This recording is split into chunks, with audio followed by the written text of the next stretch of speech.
विवाद था मकान मालिक और किराएदार के बीच। कर्नाटक हाईकोर्ट में इसकी सुनवाई चल रही थी। हाईकोर्ट के जस्टिस वेद व्यासचार्य श्रीशानंद ने सुनवाई के दौरान बेंगलोर के मुस्लिम बहुल इलाके को पाकिस्तान बता दिया। टिप्पणी का सुप्रीम कोर्ट ने स्वतः संज्ञान ले लिया। फिर जज साहब को आखिरकार माफी मांगनी पड़ी और अब आखिरकार सुप्रीम कोर्ट ने इस मामले में कार्रवाई को पूरी तरह से बंद कर दिया। सीजेआई डीवाई चंद्रचूड़ ने बुधवार को टिप्पणी की कि देश के किसी भी हिस्से को पाकिस्तान नहीं कहा जा सकता। ये देश की अखंडता के सीधे और साफ तौर पर खिलाफ है। Justice DY Chandrachud, justice Sanjiv Khanna, justice BR Gavai, justice Suryakant और जस्टिस ऋषिकेश रॉय की 5 जजों की बेंच ने जजों और वकीलों को से चेतावनी दी कि उन्हें अपने पदों का निर्वहन करते हुए ये सुनिश्चित करना चाहिए कि उनके व्यक्तिगत पूर्वाग्रह न झलके। कर्नाटक हाईकोर्ट ने एक महिला वकील से भी आपत्तिजनक भाषा में बातचीत की थी। सुप्रीम कोर्ट ने बुधवार को जजों को हिदायत दी कि वे किसी भी समुदाय पर कमेंट करते वक्त लापरवाही न बरते। सीजेआई डीवाई चंद्रचूड़ की बेंच कर्नाटक हाईकोर्ट के जज के विवादित कमेंट का मामला सुन रही थी, जिसमें जज ने बेंगलोर के एक हिस्से को पाकिस्तान कह दिया था। बेंच ने कहा, हम भारत के किसी भी हिस्से को पाकिस्तान नहीं कह सकते क्योंकि यह मूल रूप से देश की अखंडता के खिलाफ है।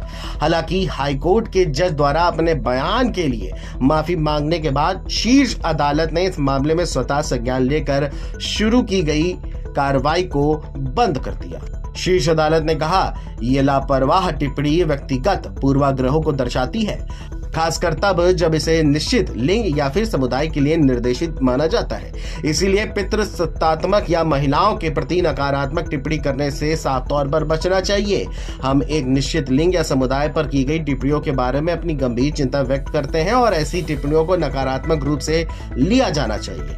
अदालत ने कहा कि सोशल मीडिया के युग में जजों द्वारा की गई कोई भी टिप्पणी का व्यापक प्रभाव पड़ सकता है और इसलिए जजों को अपने पूर्वाग्रहों के बारे में पता होना चाहिए ताकि वे निष्पक्ष रूप से न्याय दे सके।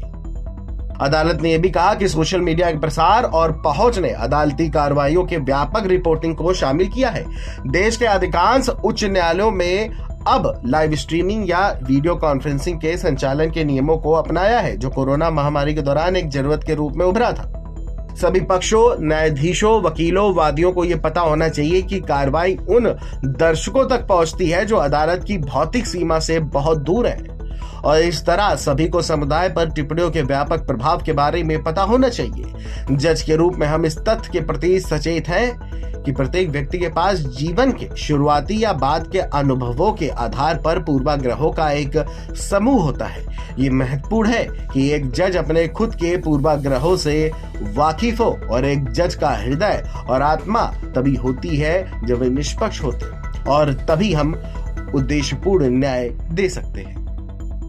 बता दें कि कर्नाटक हाईकोर्ट के जस्टिस श्रीशानंद का 2 वीडियो सोशल मीडिया पर तेजी से वायरल हुआ था। एक वीडियो में वह पश्चिम बेंगलोर के एक मुस्लिम बहुल इलाके को पाकिस्तान कहते हुए दिखाई दे रहे थे और एक दूसरे वीडियो में वह विपरीत पक्ष के वकील से पूछे गए एक सवाल का जवाब देने के लिए एक महिला वकील को फटकार लगाते नजर आ रहे थे। बता दें, हाईकोर्ट के जज महिला वकील से मजाक में कहते हुए दिखाई दे रहे थे कि ऐसा लगता है कि उन्हें विपरीत पक्ष के बारे में बहुत कुछ पता है और वह अगली बार उनके अंडरगारमेंट्स का रंग भी बता सकती है। वहीं सुप्रीम कोर्ट ने जज की तरफ से की गई इन टिप्पणियों का स्वतः संज्ञान लिया था और कर्नाटक हाईकोर्ट से इस पर एक रिपोर्ट मांगी थी। शीर्ष अदालत के संज्ञान लेने के बाद आखिरकार हाईकोर्ट के जज श्रीशानंद ने माफी मांग ली।